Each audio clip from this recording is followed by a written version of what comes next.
Welcome to Stuck in My Mind podcast, the show where we dive into the mind of a regular guy on his road to self-discovery. You'll hear everyday people just like you share the latest topics, personal stories, and things they've learned along the way. And now, please welcome your host, Wise.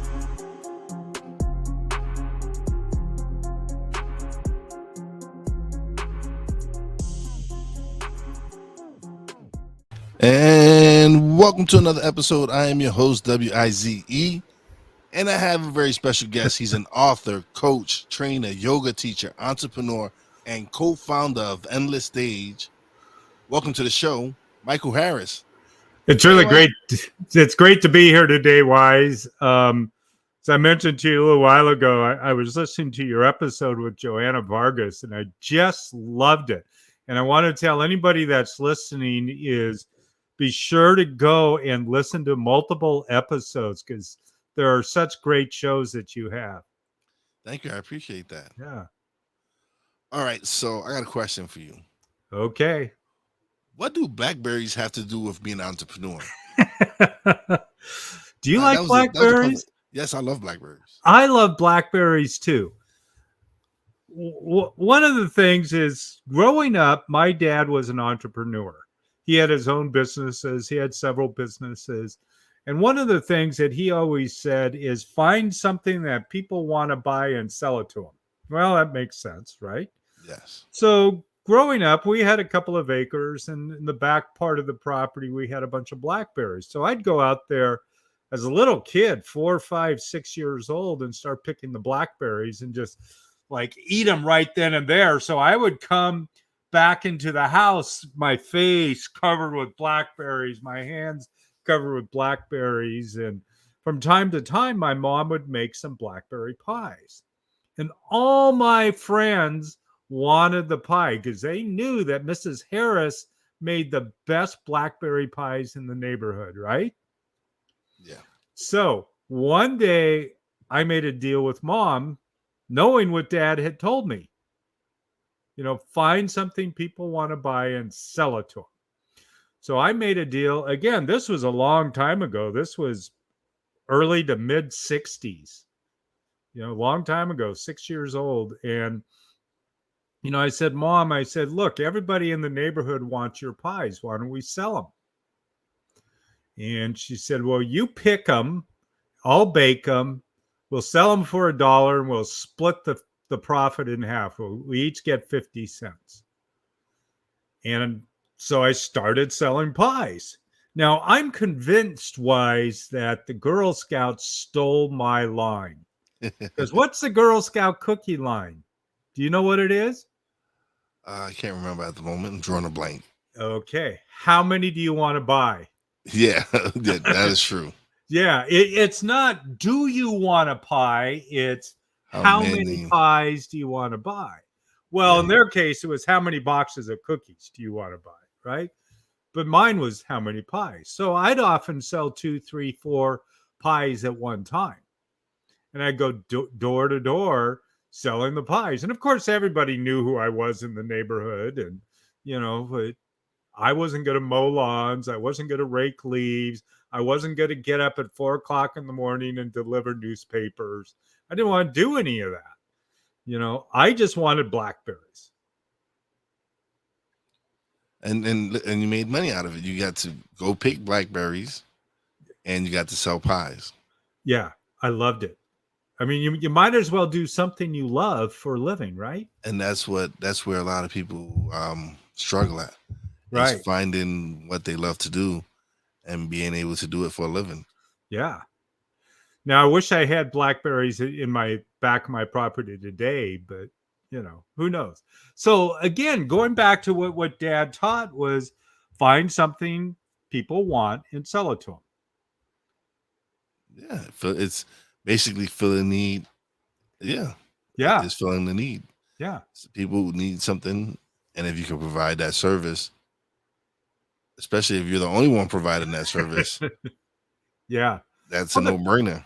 Well, there was other blackberries certainly in the neighborhood I lived in. But again, Mrs. Harris made the best blackberry pies. My mom in the neighborhood. So everybody wanted my mom's blackberry pies. Probably the same recipes as the other moms, but just the way that a certain mom does it is different, right? Couldn't tell you what the difference was today, but hey, listen, that was the beginning of your entrepreneurial journey. Oh yeah, and then later on, me and a buddy would go down there, or Scotty's Lawn and Garden, and people would trade in their lawnmowers for a new lawnmower, right? And we would go over there. It was 3-4 blocks away. We'd pay $1 for the used lawnmowers. Would push them back to the house. And, they were the old Briggs and Stratton engines, and so we would take the spark plug out, put a new one, clean it all up, put it in the newspaper for $20, put a 30-day guarantee on it, and sell it.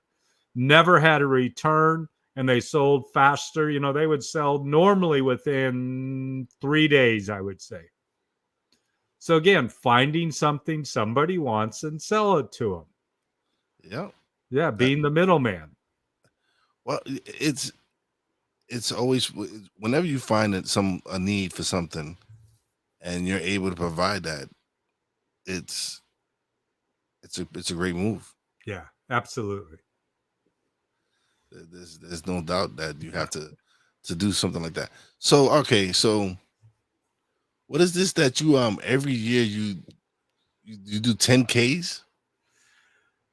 Yeah, well, let me give you a little backstory here, Wise. Go ahead. That when I was 12 years old, I was in a water skiing accident. I was a little hotshot water skier, and I had just actually won the club championship at Portland Golf Club at 12 years old. So I was a hotshot golfer too as a kid. And then so I won the club championship, and then we went skiing. We were going to be gone for a couple of weeks down at a lake on the Oregon coast, and went down there. Again, I was a little hotshot water skier, and I was going to do a beach landing, and I was on the outside of the wake, increasing my speed as I'm coming into the beach, except I was still coming in too fast, too hard. And so I smacked the beach, just smack. And mom brought me to the local hospital, and they said I was bruised up. Well, the next day we had driven back to Portland. It was 100 and some miles back to Portland. And I woke up 10 days later, finding out that they had removed 60% of my liver, my gallbladder, cracked ribs, collapsed lung, 21 blood transfusions. I had a near-death experience. I died and I came back. And so I got pretty beat up, pretty quickly.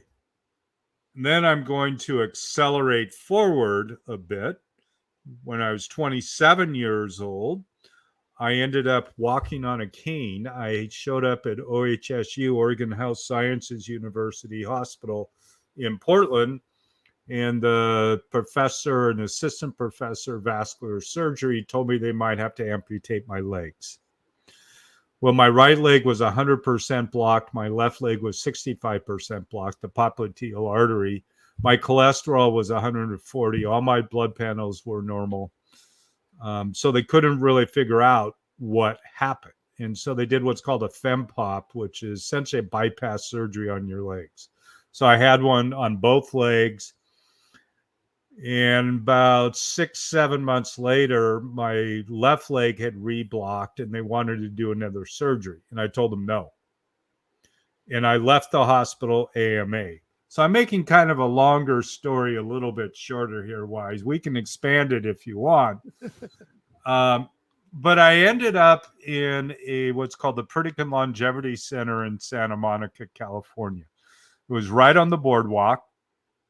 At the time I got there, and I pulled out my cane since you are a video. This is the cane I used to walk on way back 1987.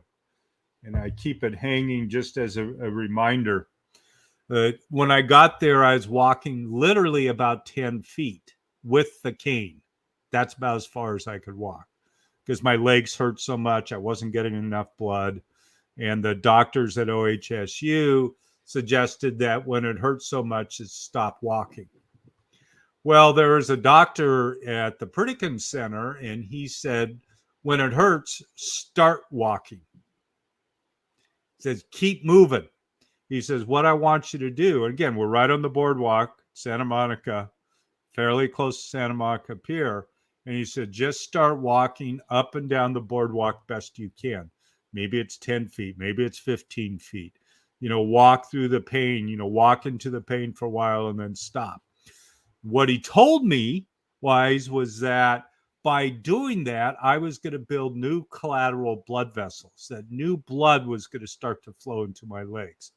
So I did this, and I have to be honest with you, Wise, I was motivated. Maybe not for the reason you think. Yes, I was motivated because I wanted my body back and I wanted my life back. Yet, 1987, they were rollerblading up and down the boardwalk, these girls and women in bikinis, right? And I was not going to be the 97-pound weakling along that beach. I was going to walk and stand tall. So I would walk up and down that boardwalk no matter how much my legs hurt, just so I could stand tall, right? It wasn't 97 pounds. I was about 135. I'm 180, which is slender and normal for my size. So I was still pretty low weight. Okay. Speeding forward now, why do I climb and do these 10Ks? I think I just told you why. Because of walking. I could barely walk. And today, this 10K, it starts at 7,700 and finishes at 9,800. It's pretty much 10K straight up this hill in the what's called the Steens Mountains, which is southeast Oregon. A couple hundred people normally show up for this race. So every time today that I get to take another step, I am so grateful. They told me when I left OHSU AMA that they would likely cut off my legs in a couple of months and I would likely die within 6 months. Well, Wise, I don't know about you, but that was 35 years ago if I did the math right. And, I told them in no uncertain terms, I said, you ain't taking my effing leg, back then. And they still haven't taken my legs. And, I'm normal. Well, normal as you can be. I'm abnormally normal, but I'm healthy. And, I get to hike and bike and walk and kayak and do yoga and ski and whatever I want to today. And it begins with your mindset.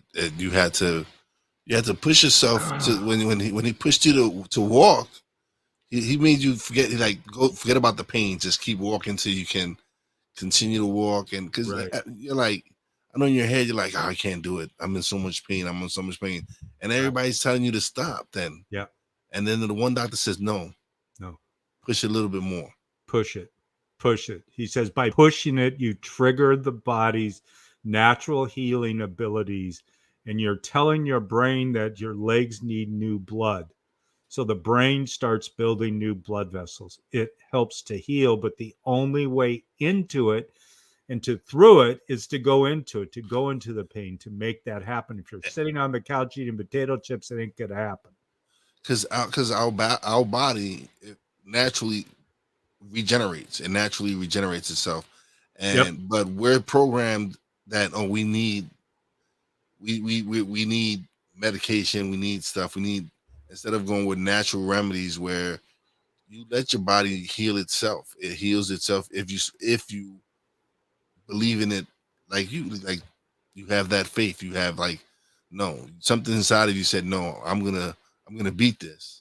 Yeah, I'm gonna be able to walk, and you're not gonna take my effing leg. I'm gonna walk.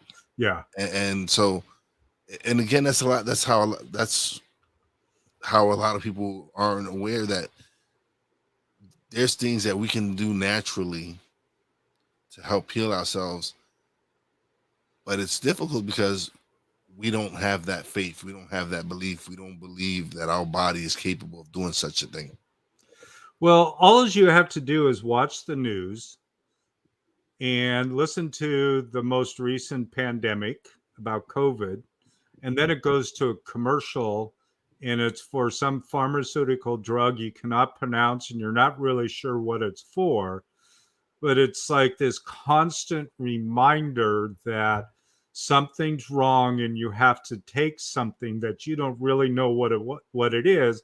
But then they give those warnings and say, well, if you take this, your ear might fall off and your eyes might pop out and Your you might gums might actually bleed. die. Yeah, you might bleed from the gums and the anal and all, like Right. all these other And they stuff. have butterflies floating around and smiling people while they're saying this. Just like, Yes. really? No. So I'm blessed. I've never had to take any pharmaceuticals. That's good. None. Yeah. Great. Awesome. Yeah. All right. So now you're an entrepreneur. What is the endless stages?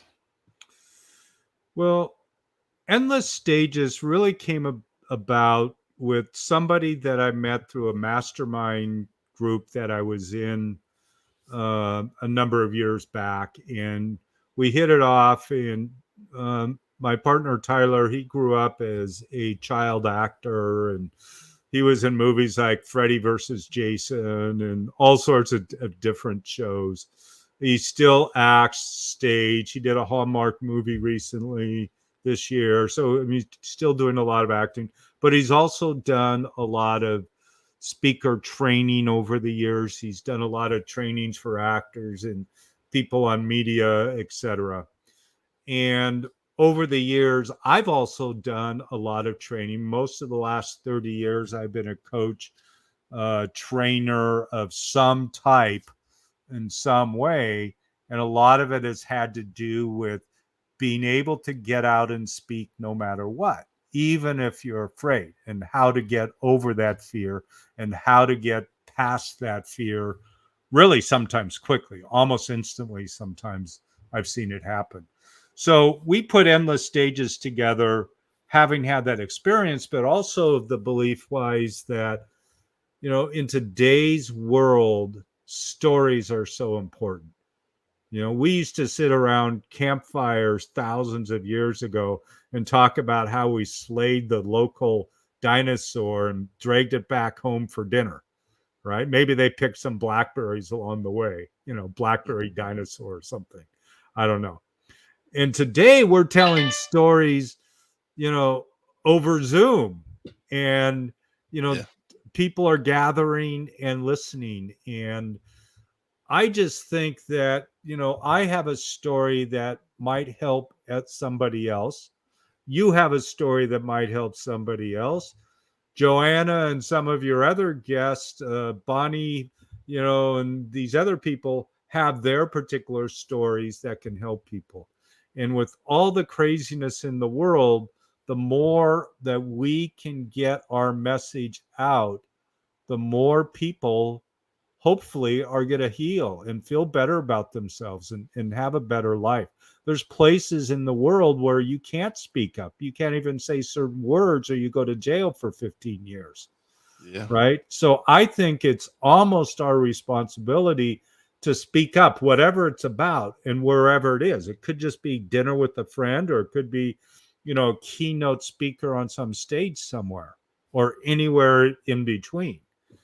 So getting messages out today and getting heard, I just think are vital to continuing that idea, bringing us together rather than separating us. We've got this right, we got this left, we got this wrong, we got this right. We got all these different lines that we're creating, but we're really the same. So what can we do to come together and stop fighting? And it's funny that you say that, because after a lot of conversations that I have with people, yes, we are different, but at the core of it all, we all have the same beliefs. A lot of us believe in the same things. A lot of us want the same thing. A lot of us want to be able to enjoy life, enjoy our family, and enjoy the time that we have on this earth. Yeah. Because that's one thing that's not guaranteed, which is time. Yeah. And so for us to be divided because of color, because of red and blue. And I don't mean black and white, I mean red and blue. Right. Like, just being divided red and blue, that's ridiculous. Like, we're all Americans. We We are one. A lot of us at the core of it all want the same thing. We let these politicians divide us because it's all about money for them. Mm-hmm. For us, it's not. For us, it's our livelihood. It's our family. It's building something for our children's children. And so for them, it's about lining their pockets. Yeah. And the best way for them to control us is to have us divided. Yeah. Because if we're divided, they can knock us down much easier. Well, part of it's the hero's journey. Like if I make you wrong, then I must be right. Right. And if I'm right, then maybe you'll give me money. That whole thing, I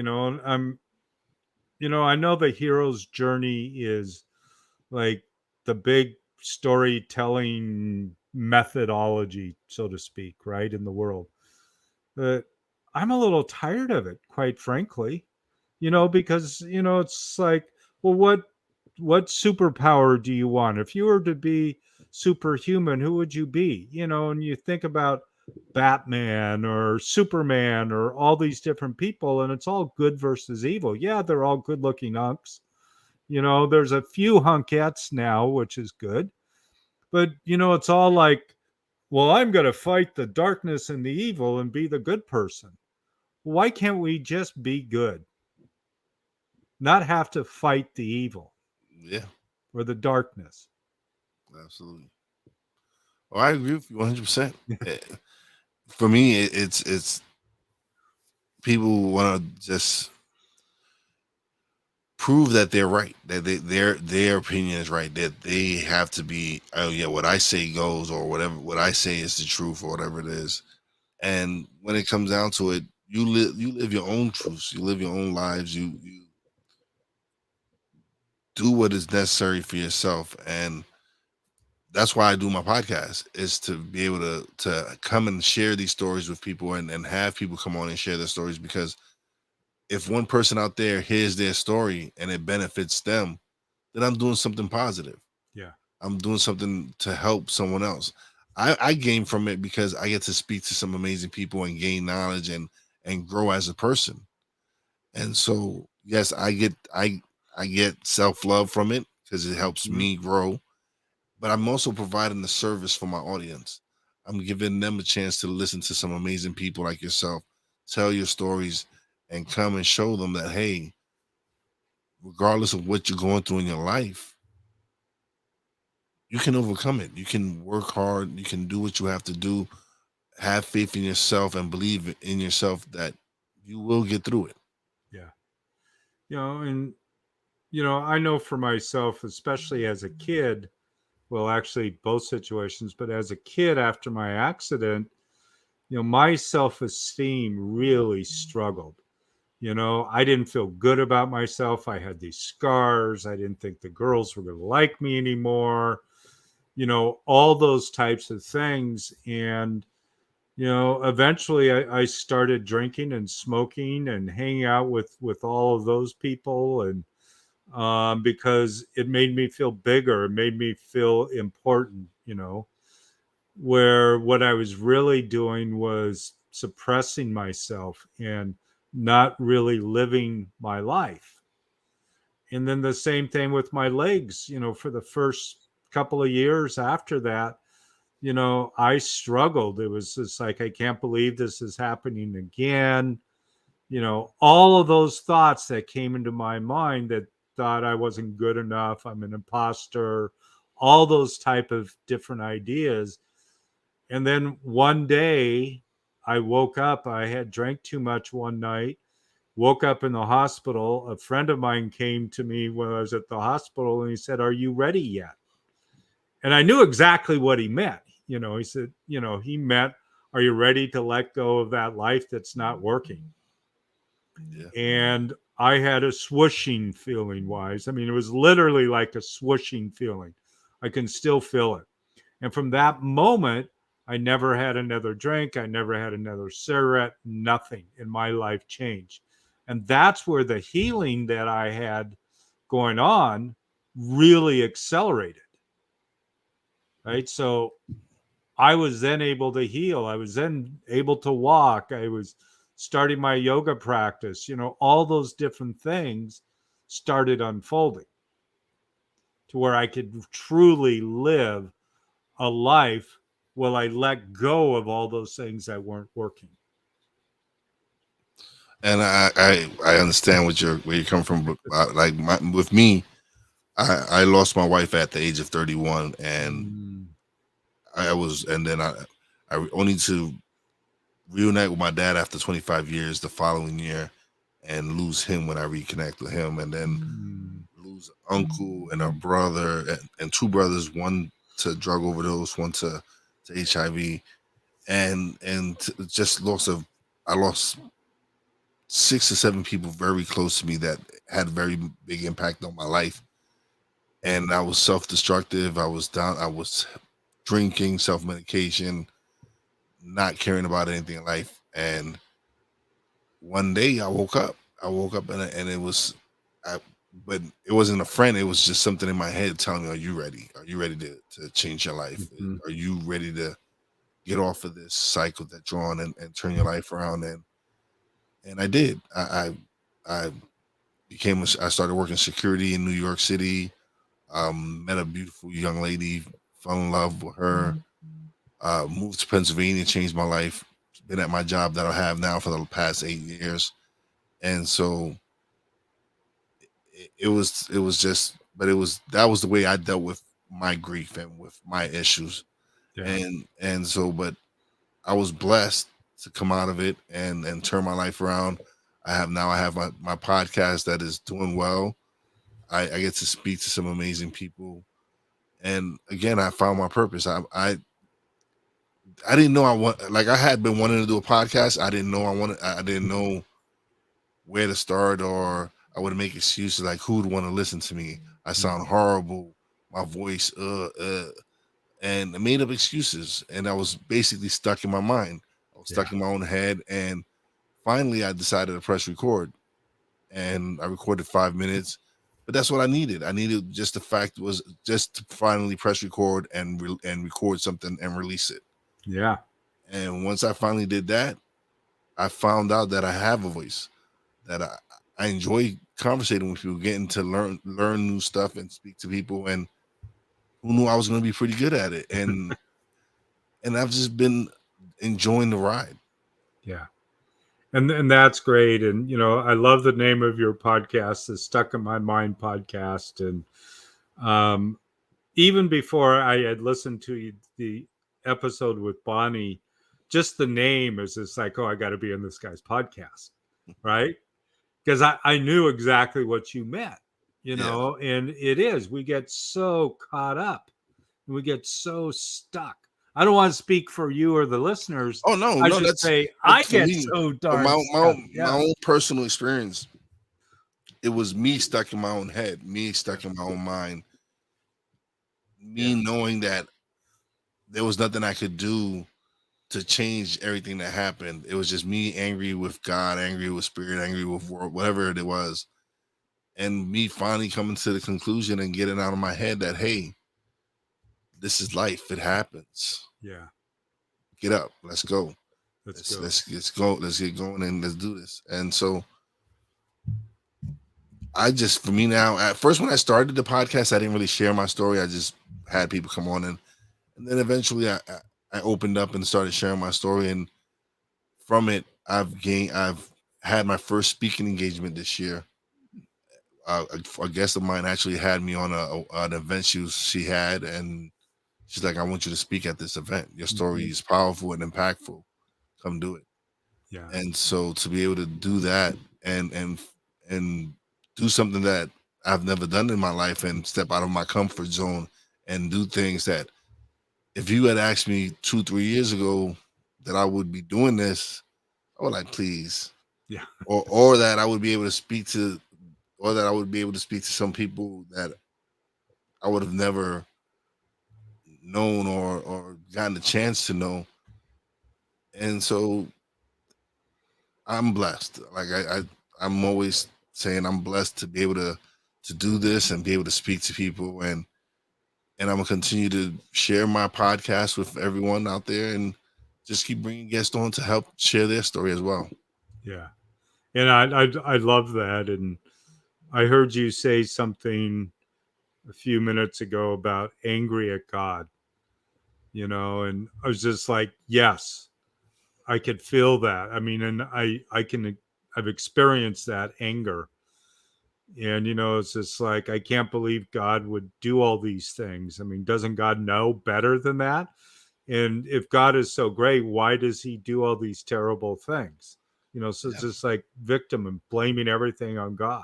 yeah, And then when that moment in the hospital bed, when my friend came to me, I had no place else to turn. So the last place to turn on the block was God, this that I'd been so angry with for decades, yeah, right? yeah. Okay, well, okay, I'll let you do it, right?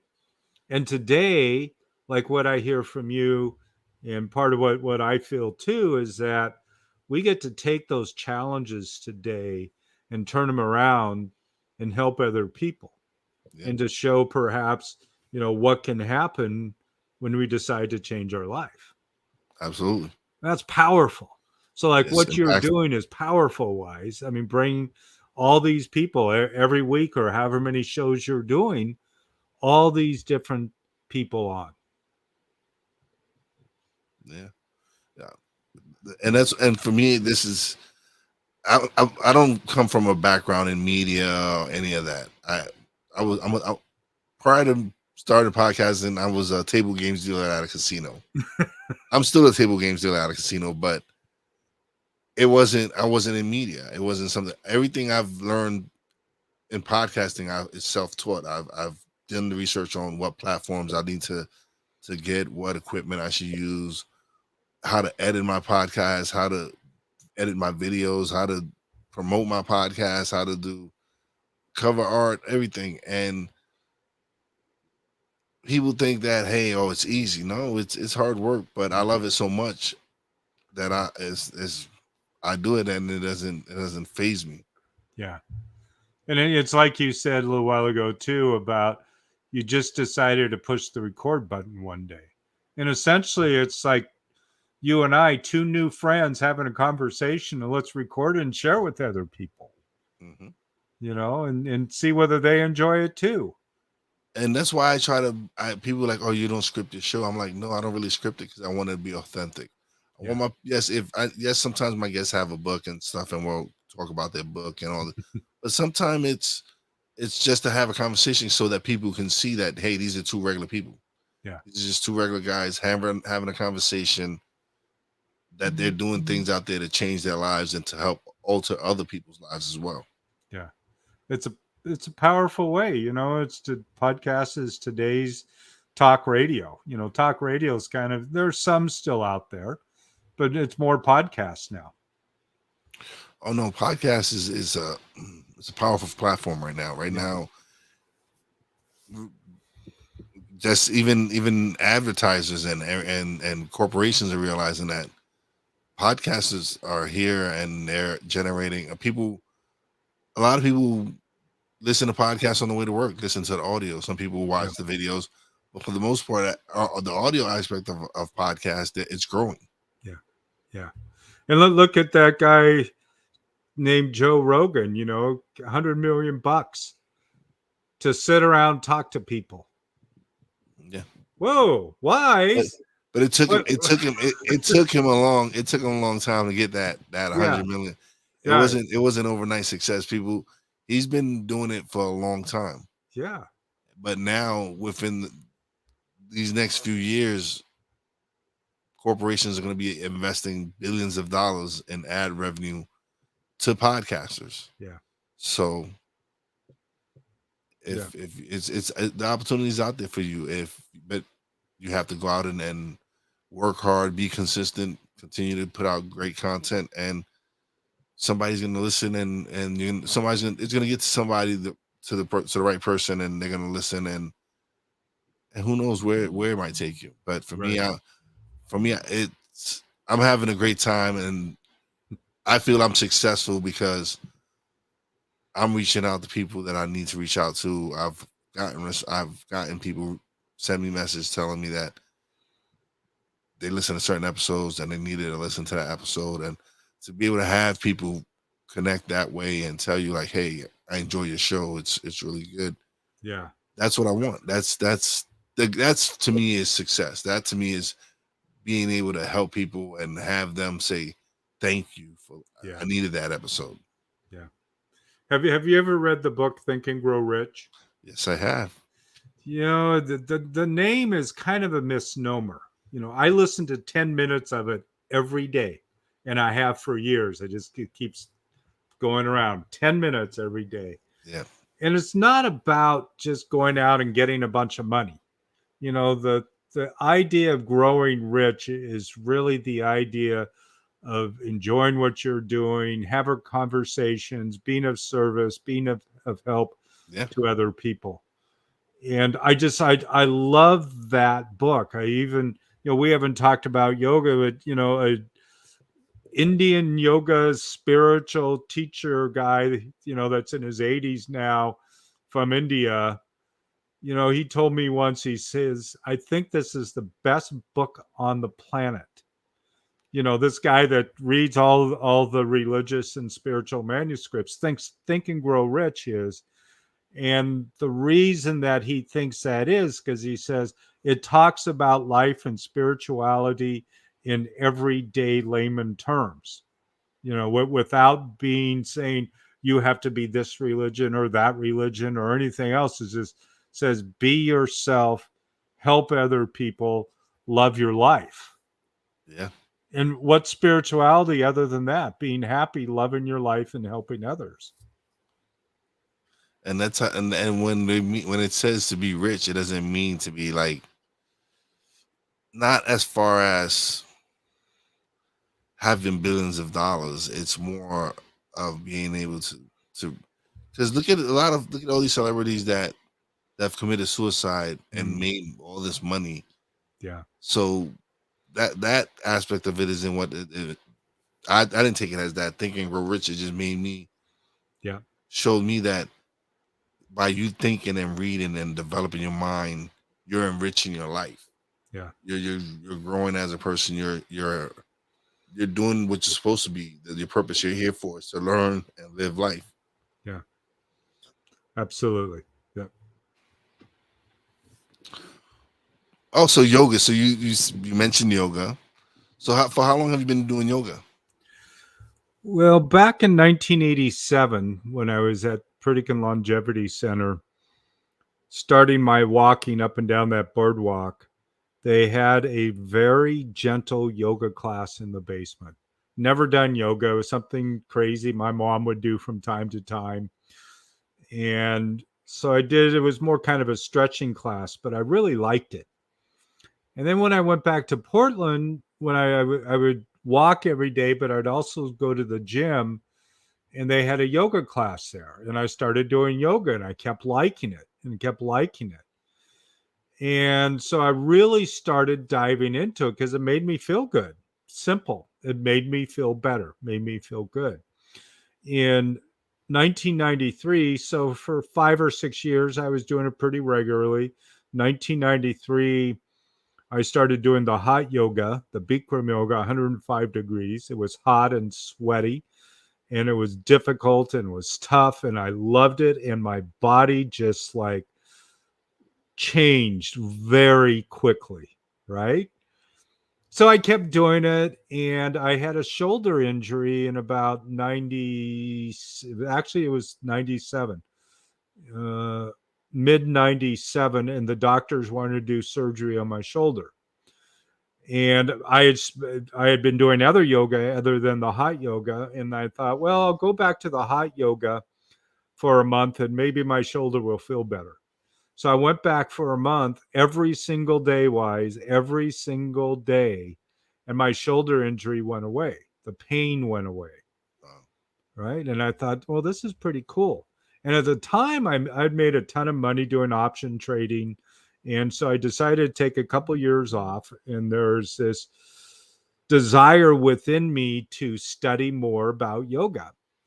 And I wanted to study with what I consider to be a bona fide yoga master dude. And there's this crazy guy named Bikram. And he was having a teacher training in 98 and starting in February 98 for 11 weeks. And I had the money and I had the time, but I didn't want to be a teacher. I just wanted to go for the experience. Yeah. To like heal my body. I still had some aches and pains. My legs would still hurt from time to time. So I went to the training. I got really mad at Bikram, wanted my money back because he didn't understand. He didn't understand my legs and all this stuff, or so I thought, right? And just kind of what we're talking about, Wise, and I learned the biggest lesson from him I've learned in yoga. And it wasn't about how to do the perfect triangle or the perfect bow pose. It was, he would say, Michael, don't worry about it. Forget about it. Just do the yoga. I was stuck in my mind, just like the name of your podcast. I was so stuck. I was worried about everything. I wasn't going to forget about it. And I wanted my money back. And he wouldn't do it. He just said, oh, just keep doing the yoga. Don't worry. But my worry was so much. Yeah. So I did the training. Believe it or not, Wise, surprise, I was the speaker for our training. and then a week later, even though I hadn't planned to teach, I started teaching. A year later, I opened up my first studio in Portland. I've owned a couple of studios. I partners in other studios. I helped Bikram. I either led or taught at 30 teacher trainings over the years. So I helped train 6,000 or 7,000 teachers. I had a company called Yoga Business Expert where I helped studios with the business side of their studios to attract, enroll, and retain students, because that's pretty important for business. Attract and enroll and retain your clients, your students.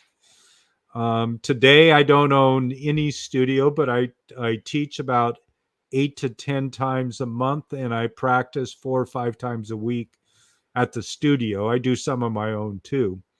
But it has changed my life. And again, even Think and Grow Rich says this: don't worry about it, forget about it. They don't say just do the yoga. They say just live your life. Don't worry about it, forget about it. Yep. But it's that idea that has changed everything. You know, it's just like even when the doctor said, go out and walk, even if it hurts. Don't worry about it, forget about it. Just walk up and down the boardwalk. It's all you need to do, dude. And you'll be better. Absolutely. Right? Yep. So yoga, you know, I still do it. I still go to the hot rooms. I still sweat, you know, and I love it. It's like on my calendar, I put on my calendar my 100th birthday that I'm going to teach a class. It's already on my calendar. That's good. I've still got 48 years to go, or 38 years to go, I guess now. 38? 37 years from now. So start booking. Put your name on the calendar. Oh, definitely. That's still a lifetime. Yeah. You know? But Michael, has been great talking to you. Now is the time where you let everybody know where they can find you, where they can check you out, all your websites, everything. Well, there's a couple different places, and I'm going to mention this right now: Falling Down, Getting Up. My book, the original title of it was, guess what? Walking Through the Pain. But I changed it to Falling Down, Getting Up. It's actually I like that name, that title, that Falling Down, Getting Up. It's kind of, yeah. I enjoy that title. It's been 10 years since I launched the book. I'm going to do another launch. It went to #1 in 3 categories in about 90 minutes. I did it to a list of about 700,000 people, so it just shot right to the top really fast. Wow. And so I'm working with my publisher again to re-promote it. And there's still been people buying it over the last 10 years. It's gone to #1 several times over the last 10 years. So I'm really happy about that. If somebody wants a free copy of the book, they can go to Michael B. Harris, B as in boy, michaelbharris.com /book. And they can download a free copy. If that's all too hard to remember, just go to Amazon or Barnes & Noble or any bookseller, and you can get it there too. And then my website, michaelbharris.com, is really, it talks a little bit about the book, but the book link is not there unless you put the book in, right? You got to put the word book. Yeah. But there we have a opt-in for Endless Stages, which is really a free platform. We have members all the way from people that have never spoken on a podcast or stage in their life, all to high-paid speakers, that are getting $10,000, $20,000, $30,000 a speech, for a signature talk.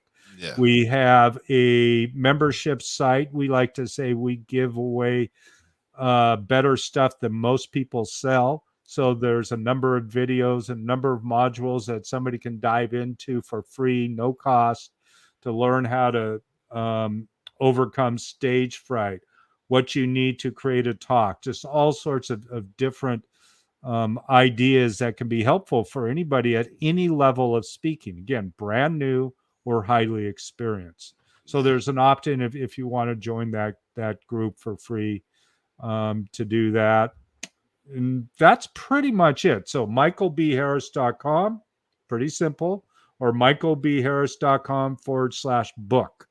You get a free copy of the book. And all that will be in the descriptions when I do release the episode. So, well, no, we need to do a test here later. We need to make sure everybody remembers. Just kidding, Wise. Yeah. But Michael, thank you so much. Don't leave just yet. We're going to talk a little bit. Now it's time for shout outs. Big shout outs to the Real Wise fam, Poppy J, Brandy J. Love you guys. Big shout out to the wifey, the boss lady, Fina. Love you. Big shout out to our guest, Michael Harris, for coming through and sharing his amazing story. And always, a big shout out to all the essential workers out there. God bless y'all. Be safe. You know your boy Wise does it. Peace out.